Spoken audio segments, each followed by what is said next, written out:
नमस्कार, आप देख रहे हैं विजय जीएस पॉइंट। आज पढ़ेंगे मध्य प्रदेश का इतिहास। मध्य प्रदेश प्राचीनतम गोंडवाना लैंड का भूभाग है।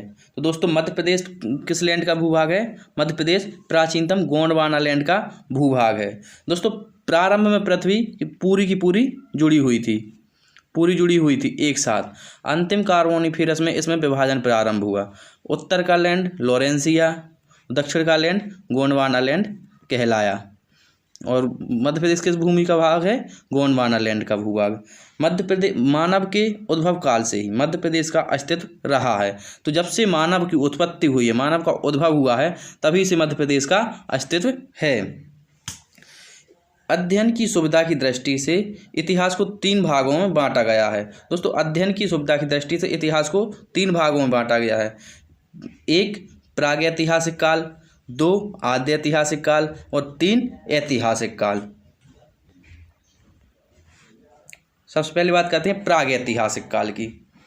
प्रागैतिहासिक काल भाषा और लिपि विकसित नहीं, मतलब जिस काल का मानव भाषा और लिपि से परिचित नहीं था, उसे प्रागैतिहासिक काल कहा जाता है। इस काल में केवल पुरातात्विक साक्ष्य उपलब्ध होते हैं, कोई भी साहित्यिक साक्ष्य प्राप्त नहीं होते।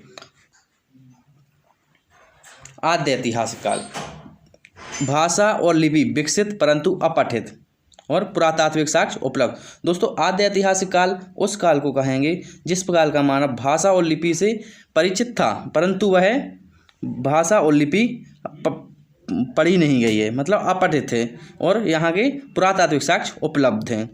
ऐतिहासिक काल भाषा और लिपि का पूर्णतः विकास हो चुका था, पुरातात्विक और लिखित साक्ष्य मिलते हैं।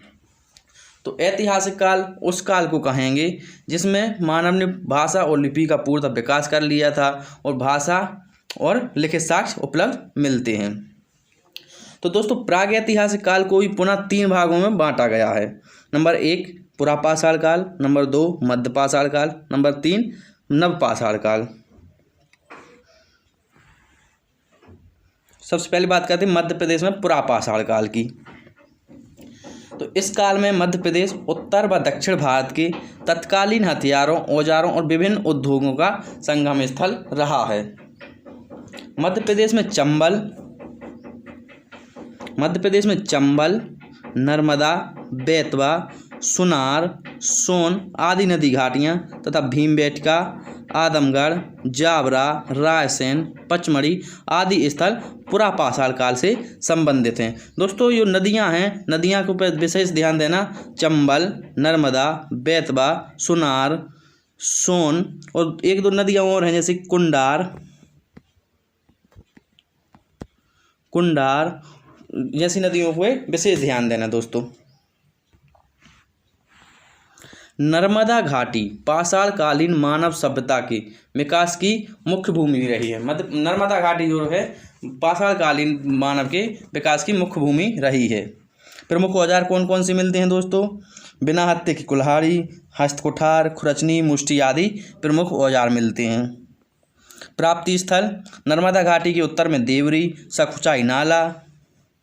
सकुचाई नाला, बुधाना, केन घाटी, बरखस, संग्रामपुर और दमोह जिले में प्राप्त हुए हैं। प्रमुख स्थल दमोह जिले, संग्रामपुर में प्राप्त हुए हैं। अगला पॉइंट है अमरकंटक से होशंगाबाद जिले तक विस्तृत नर्मदा घाटी में स्तनधारी पशुओं के जीवाश्म प्राप्त हुए हैं। क्या प्राप्त हुए हैं दोस्तों? स्तनधारी पशुओं के जीवाश्म प्राप्त हुए हैं। कहाँ से? अमरकंटक से, अमरकंटक और होशंगाबाद से। आगे चलते हैं। पुरातत्वज्ञ अरुण सोनकिया ने 5 दिसंबर 1982 किसने? अरुण सोनकिया ने सीहोर जिले के, कहाँ से? सीहोर जिले के हथनोरा से मानव खोपड़ी के साक्ष्य प्राप्त किए, जो भारत में अब तक प्राप्त मानव अवशेषों में प्राचीनतम है। इसका नाम नर्मदा मानव या नर्मेंदिस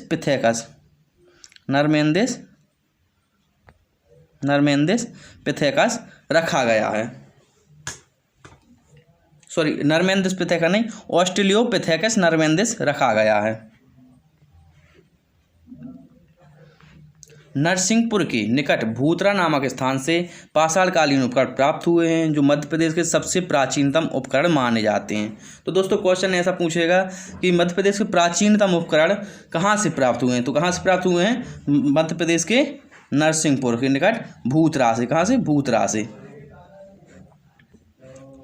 अगला है मध्य प्रदेश में मध्य पाषाण काल। होशंगाबाद के आदमगढ़ शैलाश्रय से आर.बी. जोशी ने, आदमगढ़ शैलाश्रय से आर.बी. जोशी ने मध्य पाषाणकालीन 25,000 लघु उपकरण प्राप्त किए हैं। दोस्तों जो मैं स्थानों के नाम बता रहा हूं और जो व्यक्ति के नाम बता रहा हूं उनमें विशेष ध्यान केंद्रित करना। आदमगढ़ शैलाश्रय और आर.बी. जोशी, इनका संबंध क्या है। आदमगढ़ की खोज किसने की, आर.बी. जोशी ने। आदमगढ़ कहाँ पर है, होशंगाबाद में। होशंगाबाद के आदमगढ़ शैलाश्रय से आर.बी. जोशी ने मध्य पाषाणकालीन 25,000 लघु पाषाण उपकरण प्राप्त किए हैं। आदमगढ़ से मानव के पशुपालक होने के साक्ष्य मिले हैं। तो पशुपालक होने के साक्ष्य सर्वप्रथम कहाँ से मिले हैं, मध्य प्रदेश के आदमगढ़ से। आदमगढ़ कहाँ है, मध्य प्रदेश के होशंगाबाद में। आदमगढ़ की खोज किसने की थी, आर.बी. जोशी ने। ये पॉइंट ध्यान रखना दोस्तों। पशुपालक होने के साक्ष्य मिले, सबसे पहले किस पशु को पालतू बनाया था, कुत्ता। कुत्ते पशु को सबसे पहले पालतू बनाया। आगे C.L. कार्लाइल द्वारा वर्ष 1987 में विंध्य क्षेत्र से लघु पाषाण उपकरणों की खोज की। किसने, C.L. कार्लाइल ने। कब, 1987 में। कब, 1987 में विंध्य क्षेत्र से लघु पाषाणकालीन उपकरणों की खोज की। धार में स्थित बाघ की गुफाओं के समीप मध्य पाषाण काल से लेकर नव पाषाण काल तक के उपकरणों की प्राप्ति हुई है। धार में बाघ की गुफाओं के समीप मध्य पाषाण काल से लेकर नव पाषाण काल तक के उपकरणों की प्राप्ति हुई है। कहाँ से, धार से। मध्य प्रदेश में नवपाषाण काल। भोपाल में स्थित मनुआभान टेकरी, नेमरी गुफा, श्यामला हिल्स के शैलाश्रयों से अनेक खांचेदार क्रोड तथा लघु पाषाण उपकरण प्राप्त हुए हैं। कहाँ, भोपाल में स्थित मनुआभान टेकरी, नेमरी गुफा, श्यामला हिल्स आदि से खांचेदार क्रोड लघु पाषाण उपकरण प्राप्त हुए हैं। ये नाम ध्यान रखना दोस्तों, मनुआभान टेकरी, नेमरी गुफा, श्यामला हिल्स, ये डायरेक्ट पूछ लिए जाते हैं। मनुआभान टेकरी कहाँ स्थित है, भोपाल में। अगला, मध्य प्रदेश में नर्मदा नदी की भेड़ाघाट, तिलवारा घाट, लमेटा घाट में नव पाषाणकालीन बस्तियों के साक्ष्य प्राप्त हुए हैं। कहाँ से, जबलपुर के भेड़ाघाट, तिलवारा घाट, लमेटा घाट में क्या प्राप्त हुए हैं, नव पाषाणकालीन बस्तियां प्राप्त हुई हैं।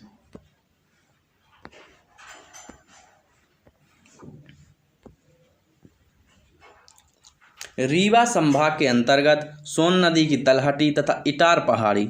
रीवा संभाग के अंतर्गत सोन नदी की तलहटी तथा इटार पहाड़ी, बनास तथा मोहन नदी घाटी के मध्य अनेक नव पाषाणकालीन उपकरणों की प्राप्ति हुई है। किस काल के उपकरण प्राप्त हुए हैं, नव पाषाण काल के उपकरणों की प्राप्ति हुई है। रीवा जिले में चचाई जलप्रपात। रीवा जिले में चचाई जलप्रपात, गोविंदगढ़ तालाब के निकट लघु पाषाण उपकरण खोजे गए। दमोह जिले के दक्षिण पूर्व में स्थित सिंग्रामपुर घाटी। कहाँ, दमोह जिले में स्थित सिंग्रामपुर घाटी 1866 में नव पाषाणकालीन अवशेषों की प्राप्ति हुई है। कहाँ से, सिंग्रामपुर घाटी से 1866 में नव पाषाणकालीन अवशेषों की प्राप्ति हुई है। मध्य प्रदेश में ताम्रपाषाण काल। मध्य प्रदेश में ताम्रपाषाण काल के अवशेष मालवा के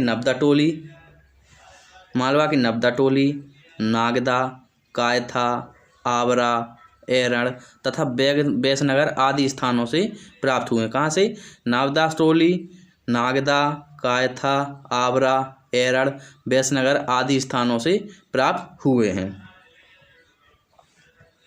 नबदा टोली खरगोन में स्थित है। नागदा उज्जैन, कायथा उज्जैन, आबरा मंदसौर, एरड़ सागर, वैसनगर विदिशा में स्थित है। यह विदिशा का पुराना नाम है। 1869 AD में जबलपुर से एक कुल्हाड़ी तांबा और टिन, मतलब कुल्हाड़ी जो थी तांबे और टिन की बनी थी, की साक्ष्य प्राप्त हुए हैं। कहाँ से? जबलपुर से एक कुल्हाड़ी के साक्ष्य प्राप्त हुए हैं। जबकि वर्ष 1970 में डोंगरिया बालाघाट के समीप ग्रामीणों ने 424 तांबे के उपकरण और 102 चांदी के आभूषण प्राप्त किए। रायसेन जिले के भीमबेटका में लगभग 700 शैलाश्रय प्राप्त हुए।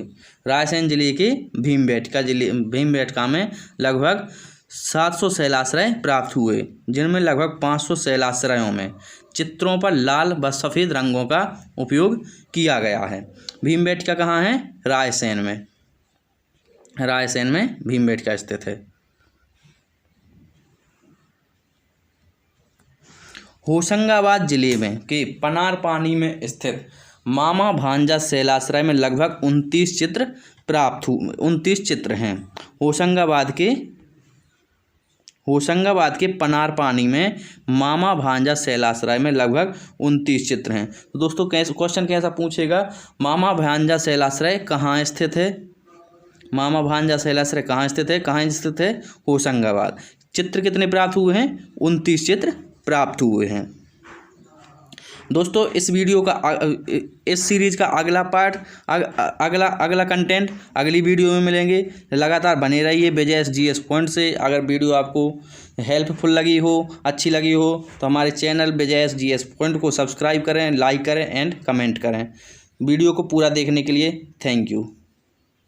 संस्कृतियाँ एवं प्रमुख स्थल। तो सबसे पहले पढ़ते हैं मालवा की ताम्रपाषाणकालीन संस्कृति। मध्य प्रदेश में सर्वप्रथम नबदा टोली और महेश्वर के उत्खनन से विशिष्ट रूप की ताम्रपाषाणिक सभ्यता प्रकाश में आई। इसे मालवा की संस्कृति कहते हैं। कहाँ से? मध्य प्रदेश के नबदा टोली कहाँ पर है? खरगोन में। कहाँ है? खरगोन में। और महेश्वर भी खरगोन में स्थित है। इसे विशिष्ट रूप की ताम्रपाषाणिक सभ्यता प्रकाश में आई। इसे ताम्रपाषाणिक संस्कृति कहते हैं। प्रमुख ताम्रपाषाणकालीन संस्कृतियाँ। तो सबसे पहले मालवा संस्कृति कहाँ विकसित हुई? नर्मदा घाटी और मालवा क्षेत्र में। मालवा मृदभांड ताम्रपाषाणिक मृदभांडों में सर्वश्रेष्ठ माने जाते हैं। सर्वाधिक सर्वश्रेष्ठ ताम्रपाषाणकालीन मृदभांड कौन से? मालवा के मृदभांड मतलब मिट्टी के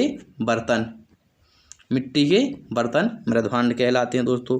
अगली है जारवी संस्कृति विकास कहाँ हुआ दोस्तों? महाराष्ट्र में। आगे झांकर संस्कृति विकास कहाँ पर हुआ? पाकिस्तान में विकसित हुई। अगली प्रभास संस्कृति कहाँ पर विकसित हुई? गुजरात के तटीय क्षेत्रों में विकसित हुई। अब बात करते हैं दोस्तों प्रमुख ताम्रपाषाणिक स्थल या प्रमुख प्रस्थल। तो सबसे पहले बात करेंगे नाबदा टोली की।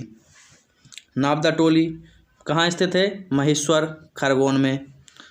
मालवा संस्कृति का प्रमुख केंद्र रहा है। खोज किसने की? HD सांकलिया ने। आगे अगला स्थल है कायथा। उज्जैन में स्थित ताम्रपाषाणिक नगर है। कहाँ स्थित है? उज्जैन में। कैसा नगर है? ताम्रपाषाण काल का नगर है। खोज BS बांकड़कर के द्वारा। नदी कौन नदी के किनारे है? काली सिंध नदी के किनारे स्थित है। अगला खेड़ीनामा